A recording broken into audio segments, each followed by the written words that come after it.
السلام علیکم ناظرین، آئیے آج آپ کو لاہور کی ایک عام ترین عمارت کے اندر موجود مختلف گیلریز کی سیر کرواتے ہیں۔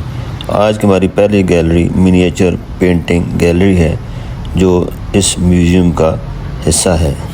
یہ فتح نظرات میں موجود ہوں لاہور کے عجائب گھر میں، جو مال روڈ اور انارکلی بازار کے بالکل سامنے موجود ہے۔ آئیں آپ کو اس کے اندر لے کر چلتے ہیں۔ یہ ناظرین میوزیم کے مین گیٹ سے داخل ہوتے ہی پہلے ہال میں موجود منییچر پینٹنگ گیلری ہے۔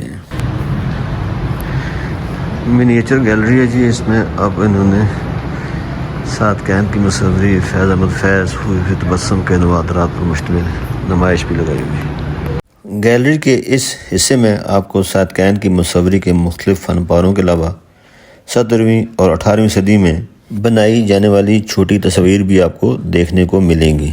کہا جاتا ہے کہ اورنگزیب عالمگیر بادشاہ کے عہد میں فن مصوری کی سرپرستی زوال پذیر ہوئی تو شاہی دربار سے منسلک مصور دور دراز ریاستوں کے راجاؤں کے دربار سے منسلک ہو گئے۔ ان تصاویروں میں دیکھیں کہ ایک میں کرشنا گوپیوں کو مو لینے کی مصوری ہے، جبکہ دوسری تصویر میں کرشنا سسوپالا کا سر قلم کرتے ہوئے دکھایا گیا ہے۔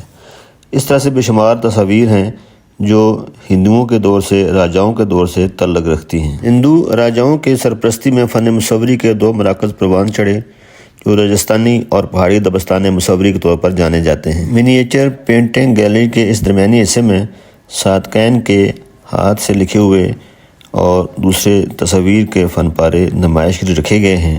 ساتکین 20ویں صدی کا دنیا میں جانا پہچانا ایک عظیم مصور تھا جس کا فن خطاطی اپنی خوبصورتی میں اپنی مثال آپ ہے۔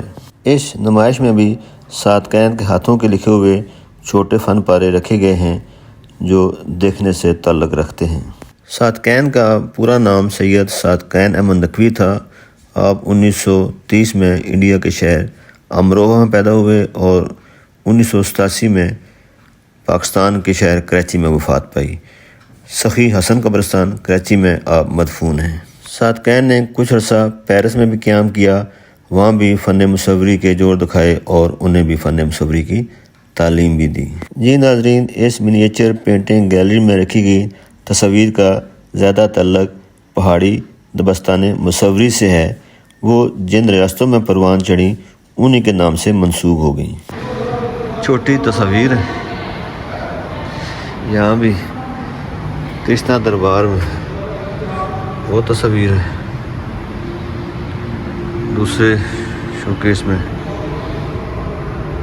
چمبا کے راجہ امید سنگھ کی تصاویر ہے۔ اس طرح سے باقی تمام سکھ دور سے تعلق رکھنے والے تصاویر ہیں۔ یہ منییچر گیلری ہے، دیوی درگا اور سرادہ کے روپ میں۔ نین سکھ پہاڑی دبستان مصوری کا ایک عظیم استاد تھا۔ پہاڑی مصوری کے مشہور دبستان سولی، گلیر اور کانگڑا ہیں۔ پنجاب کے پہاڑی ریاستوں پر زیادہ تر ہندو راجاؤں کی حکمرانی تھی۔ انہوں نے بڑے پیمانے پر مقدس ہندو تصانیف اور چھوٹے پیمانے پر حکمرانوں کے چہرے مصور کروائے۔ یہ انداز ان مصور گھرانوں کے ذریعے ایک سے دوسرے ریاست میں منتقل ہوتا رہا جو باقاعدگی سے مختلف ریاستوں کی زیر سرپرستی کام کرتے رہے۔ تمام پہاڑی ریاستوں میں ایک خاص طرز مصوری پروان چڑھی۔ ان پہاڑی دبستان مصوری میں مغل انداز مصوری کے بہت کم اثرات پائے جاتے ہیں۔ 17ویں اور 18ویں صدی میں یہ تمام دبستان مصوری عروج پر تھے۔ پہاڑی دبستان مصوری کی کچھ تفصیلات آپ یہاں ملاحظہ کر سکتے ہیں۔ جی خواتین حضرات، اگر آپ کو میری یہ ویڈیو پسند آئے تو براہ کرم لائک اور شیئر کر دیں اور میرے چینل کو سبسکرائب کر دیں۔